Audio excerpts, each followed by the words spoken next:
Eh bien bonjour, comme d'habitude je me représente Della Ragione Ralph. Voilà, la vidéo que je fais aujourd'hui, elle concerne à mon avis beaucoup de monde. Et c'est certainement beaucoup de monde qui va se reconnaître à travers la vidéo que je présente aujourd'hui. Le sujet est vraiment différent des autres que j'ai proposés jusqu'à présent, hein. Mais les sujets sont très variés quand je fais des vidéos. Voilà, c'est au sujet des achats compulsifs. Et les achats compulsifs, c'est lié aux soldes. Les soldes, c'est vraiment des pièges à femmes.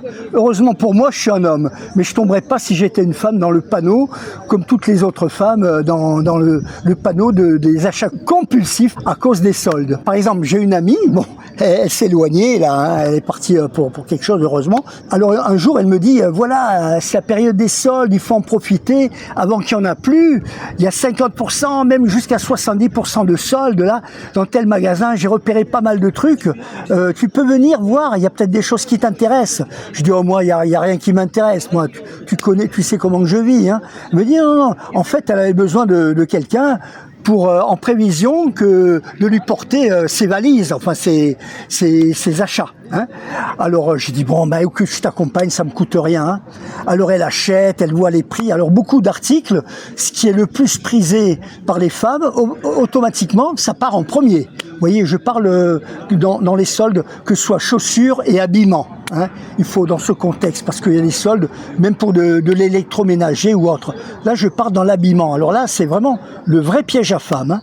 Alors elle achète ci, elle achète ça, même parfois des vêtements qui ne sont pas rigoureusement à sa taille, mais dès l'instant où ça lui plaît, mais elle achète quand même en disant oh je vais maigrir un peu, ou si c'est un peu trop grand, bon ben je vais me serrer un peu la ceinture. Vous voyez, bon, tous les arguments sont bons dès l'instant où elles ont les yeux qui brillent grâce aux soldes. Alors le problème, c'est que beaucoup de femmes qui font les soldes, c'est pas des femmes qui se font livrer, qui ont de l'argent, des filles à papa ou des femmes qui ont réussi bien financièrement dans leur vie, qui ont une bonne situation.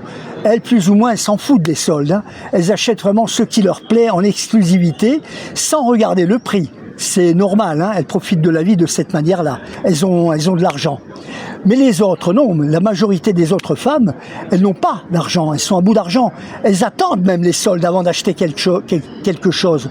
Si elles ont des chaussures, même usées, même râpées, presque elles marchent avec des trous dans les chaussures, mais elles attendent les soldes, hein, parce que ça les fait briller, hein, vous comprenez. Alors donc je suis allé, je l'ai accompagnée, elle achète ci, elle achète ça, elle achète plein de trucs, profitant que c'est des soldes. Mais arrivée à la caisse, alors la vendeuse qu'elle connaissait, elle sort le chéquier, elle dit voilà, ce chèque, je vous règle par chèque, c'est bon. Bien sûr, évidemment, on refuse pas un client. Alors si le chèque, la somme assez élevée, elle dit le chèque, attendez, j'attends une rentrée d'argent. Ne le mets pas, écoute, t'es mon ami, ne le mets pas ce chèque avant telle date. Ça peut être une semaine après, par exemple, hein. À telle date, tu mets le chèque, ou alors tu attends un peu et puis je te donnerai des espèces et je récupère le chèque. Bon, on se connaît, pas de problème. Bon, c'est une cliente, hein, de toute façon, donc ok, ça marche. Mais en réalité, pourquoi elle dit ne mets pas le chèque à l'encaissement à telle date? C'est parce que les sous, elle les a pas. Et en réalité, elle n'attend pas après une rentrée d'argent. Imaginons que ce soit au milieu du mois, hein. Vous croyez qu'elle attend une rentrée d'argent à ce moment-là? Non. Elle compte sur Pierre, Paul ou Jacques. Elle a déjà calculé. Elle dit, bon, j'ai mon ami Pierre, il va me dépanner. Alors moi, j'étais avec les paquets et tout, hein. Je lui servais en fait de boy, hein. Bon, une parenthèse. Après, elle téléphone. Alors ça, c'est histoire vraie. Tout ça, ce que je dis jusqu'à présent, c'est. Après, c'est ce que j'imagine, mais je pense imaginer juste parce que ça arrive à beaucoup de gens, hein. Vous voyez, à tel point que, par exemple, vous voyez un film, il y a certains films au cinéma, ils disent toute ressemblance avec cette histoire est factice, mais toute ressemblance avec une histoire vraie ne serait que pure coïncidence et ne saurait faire l'objet d'aucune poursuite. Parce que, imaginons, il faut un film policier, il y a forcément des policiers. On peut pas dire que c'est un plagiat. Après, il y a un mort dans le film policier. Alors, on dit, bon, pour pas dire que c'est par rapport à une histoire vraie, on dit pas qu'il est mort à la maison. On dit qu'il est mort au fond d'un ravin. Mais ça existe, ça a toujours existé, des des morts au fond d'un ravin ou au bord d'une rivière, etc. Donc finalement, même de la fiction, façon de parler, elle rejoint, en découpant, il y a des morceaux qui correspondent à la réalité. Même si le film complet ne correspond pas à une pure réalité de vie complète, mais il y a des fractions.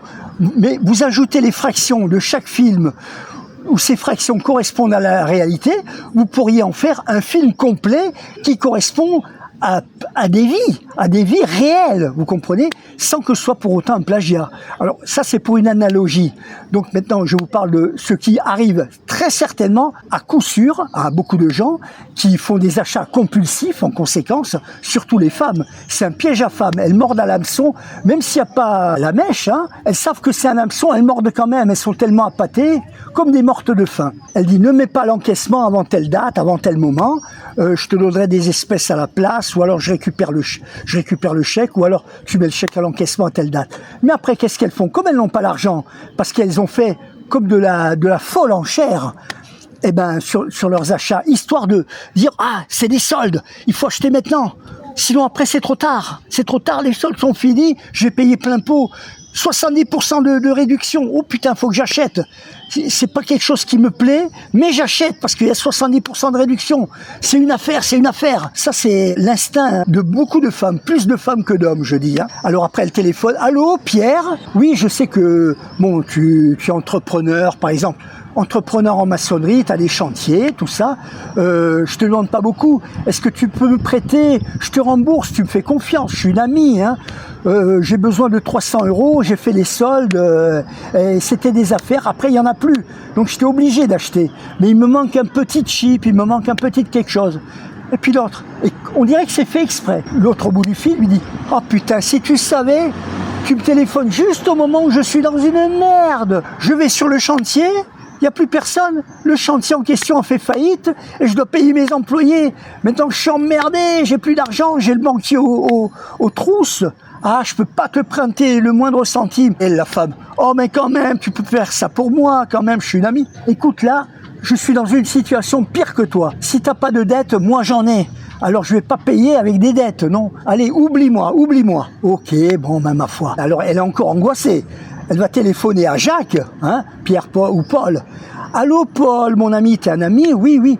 Voilà, bon ben, j'ai acheté dans des magasins, c'était les soldes. J'ai dépassé mon budget. Est-ce que tu peux me prêter? Tu peux me faire confiance, je te ferai un beau cadeau. Je te payerai même un resto, hein.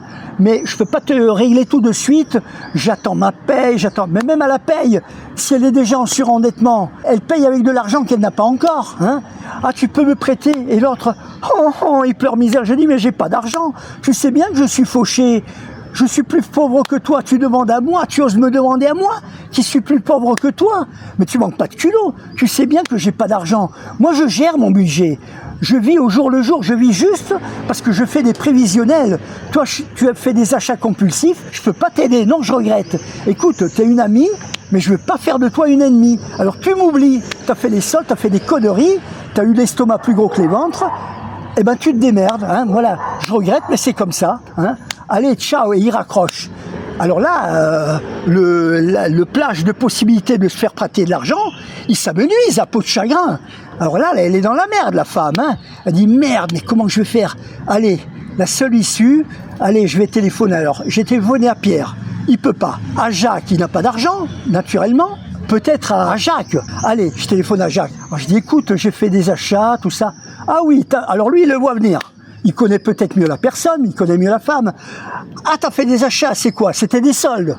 Ben oui, comment que t'as deviné? Je m'en doutais. Et tu vas me demander de prêter de l'argent, hein? Ben oui, hein? Ah, je m'en doutais. Écoute, je te connais, hein? Et les femmes, je les connais, hein? C'est toutes pareilles. Moi, je connais que des femmes fauchées et qui me demandent toutes de l'argent. Oh, je fabrique pas. Le Christ, il faisait à ses apôtres, il multipliait les poissons, hein.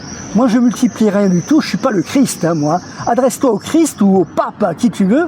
Mais moi, je vais pas te... Même si j'ai de l'argent, c'est terminé. À propos, hein, au début, je me laissais faire. J'ai été gentil.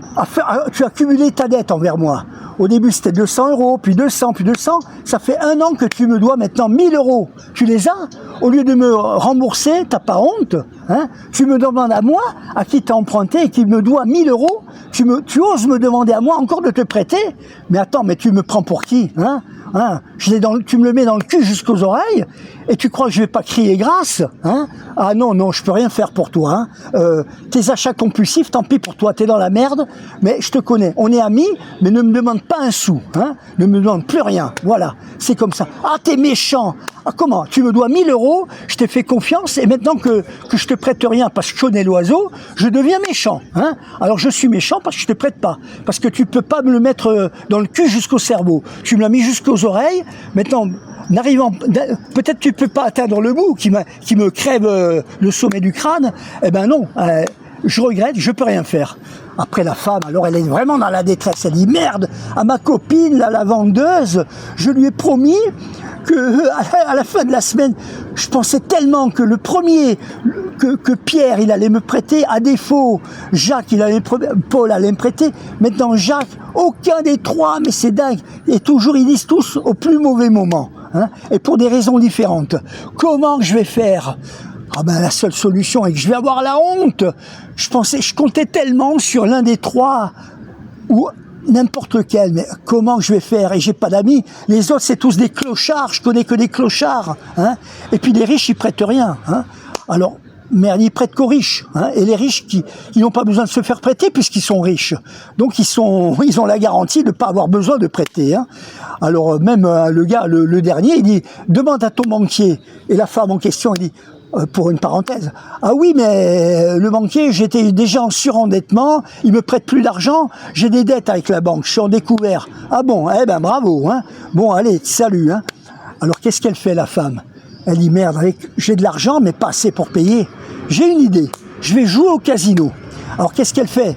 Elle va jouer aux machines à sous pour se refaire. Elle dit oh, il y a eu des jackpots, hein, parce que ce qu'ils disent pas, c'est tout l'argent qu'ils gagnent avec les perdants. Mais quand il y a un gagnant, quand il y a un jackpot, il le montre avec des drapeaux. Ici a été gagné, même à l'entrée du casino, un jackpot a été gagné telle date de 100 000 €, tout ça.